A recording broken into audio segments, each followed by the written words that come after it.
बिस्मिल्लाहिर्रहमानिर्रहीम। अस्सलाम वालेकुम नाज़रीन, मैं हूं अहमद फवाद। नाज़रीन, सुप्रीम कोर्ट से बड़ी खबर है और ब्रेकिंग न्यूज़ है जो कि आज की इस व्लॉग में मैं आपके साथ शेयर करने जा रहा हूं। अदलिया में तकसीम के हवाले से मामलात काफ़ी अरसे से चल रहे थे। इस हवाले से बहुत सारी व्लॉग्स में डिटेल्स जो है वो बताता रहता हूं, लेकिन अदलिया जजेस में तकसीम के बाद अब ये मामला बार तक भी पहुंच चुका है। अब बार भी अदलिया के मामलात में तकसीम हो चुकी है और कुछ जजेस के वो साथ है और कुछ जजेस के वो जो है वो मुखालफत कर रही है। और ये जो सारा मामला है ये शुरू हुआ था जस्टिस काजी फ़ाइज़ ईसा वाले मामले के ऊपर। इसकी क्या डिटेल्स हैं आज की इस व्लॉग में वो आपके साथ मैं जो है वो शेयर करूंगा। मामलात खासे बिगड़ रहे हैं और अगर ये मामलात इसी तरह से ही चलते रहे तो ऑब्वियसली इनमें मज़ीद शिद्दत भी आएगी और ख़तरनाक सूरत हाल जो है वो भी इख्तियार कर सकते हैं। नाज़रीन, मामला स्टार्ट इस तरह से हुआ कि जस्टिस काजी फ़ाइज़ ईसा की जानिब से जो सहाफ़ियों की जानिब से एक दरख्वास्त दी गई थी कि उन्हें हरास किया जाता है, उस पर आज खुद नोटिस लिया था। वो जो आज खुद नोटिस था जस्टिस काजी फ़ाइज़ ईसा की जानिब से अपनी अदालत में लिया गया और उस वक्त 2 रुकनी बेंच था वो समाअत कर रहा था। जो दूसरे जज साहब थे जस्टिस जमाल ख़ान मंदोखेल साहब, वो उस बेंच का हिस्सा थे। ये 2 रुकनी बेंच था और इस आज खुद नोटिस के बाद FIA को, पैमरा को, ह्यूमन राइट्स को और रिलीजियस अफेयर को नोटिस जारी किए गए थे और उनसे जवाब तलबी की गई थी।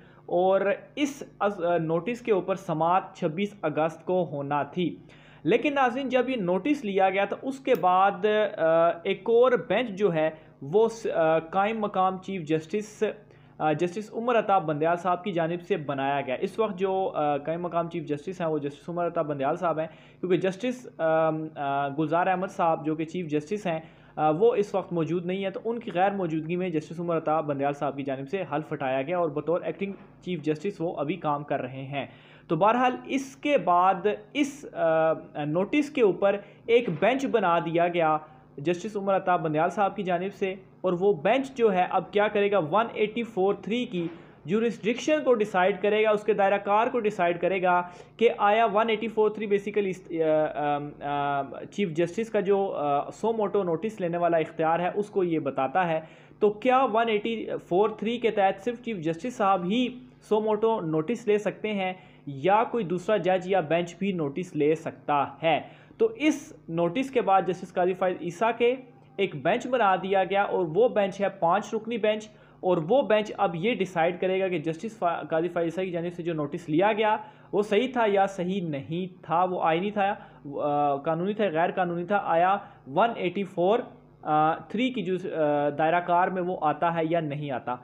अब ये जो बेंच है 5 रुकनी बेंच है, इसमें जस्टिस उमर अता बंदयाल साहब खुद हैं, जस्टिस एजाजुल अहसन साहब हैं, इसके अलावा जस्टिस मुनीब अख्तर साहब हैं, इसके अलावा जस्टिस काजी मोहम्मद अमीन साहब, इसके अलावा जस्टिस अली मज़हर साहब। ये 5 रुकनी बेंच है जो कि इस पर 23 अगस्त यानी कि कल के दिन इस पर समाअत करेगा और डिसाइड करेगा कि आया 184(3) की जो दायरा कार है वो क्या कहता है, और इस पर अटॉर्नी जनरल और दीगर को भी नोटिस वगैरह हुए हैं कि वो भी इस मामले के ऊपर अदालत को असिस्ट करें।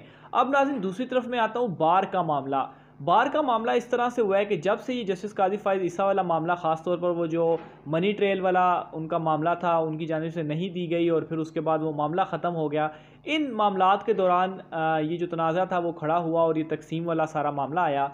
तो बार अब इस तरह से तकसीम है कि बार सुप्रीम कोर्ट के कुछ जजेस को इस वक्त सपोर्ट कर रही है और कुछ जजेस की वो मुखालफत कर रही है। और एक इजलास हुआ है बार का और उस इजलास में 2 बड़ी चीज़ें, ख़तरनाक चीज़ें सामने क्या आती हैं। एक तो 9 सितंबर को सुप्रीम कोर्ट में ताले लगेंगे, वो किस तरह से कि सुप्रीम कोर्ट में एक तो वकला पेश नहीं होंगे, एक तो बाइकआउट किया जाएगा और दूसरा बाहरी एहतजाज किया जाएगा।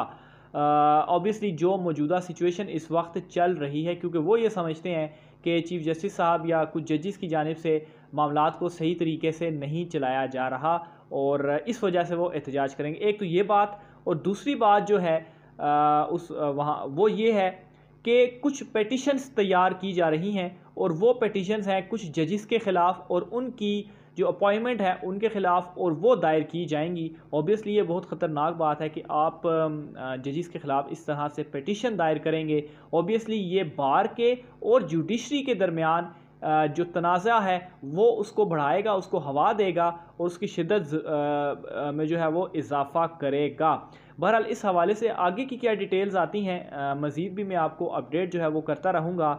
जहाँ तक जस्टिस काजी फ़ाइद ईसा के नोटिस वाला सवाल मामला है, तो उसके ऊपर एक और अहम सवाल भी ये पैदा होता है कि अगर फ़र्ज़ करें कि ये जो बेंच बनाया गया है जस्टिस उमर अता बंदयाल साहब की जानिब से, अगर ये बेंच ये फ़ैसला दे देता है कि 184(3) के तहत सिर्फ चीफ जस्टिस साहब को इख्तियार नहीं है बल्कि दीगर जज या बेंच को भी ये इख्तियार है कि वो नोटिस ले सकते हैं, तो फिर तो ये मामला ख़त्म हो जाएगा और 26 अगस्त को जो दरख्वास्त है सहाफ़ियों की जानिब से उसके ऊपर जस्टिस काजी फ़ाइद ईसा साहब समाअत कर सकेंगे। लेकिन अगर वो इसके मुखालफत में फ़ैसला देता है कि नहीं, सिर्फ़ और सिर्फ चीफ जस्टिस साहब का ही ये इख्तियार है कि वही सो मोटो नोटिस ले सकते हैं, कोई और दूसरा जज या बेंच जो है वो नहीं ले सकता, तो ऑब्वियसली फिर वो दरख्वास्त इंटरटेन नहीं होगी, वो नोटिस तो फिर ख़त्म हो गया, उस नोटिस की कोई वक़्त नहीं हुई और दरख्वास्त को फिर दोबारा से दायर करना पड़ेगा और फिर उसके बाद उसके ऊपर समाअत की जा सकती है। लेकिन फिर इसके ऊपर एक क्वेश्चन मार्क भी होगा कि फिर जस्टिस काजी फ़ाइद ईसा साहब की जानिब से नोटिस क्यों लिया गया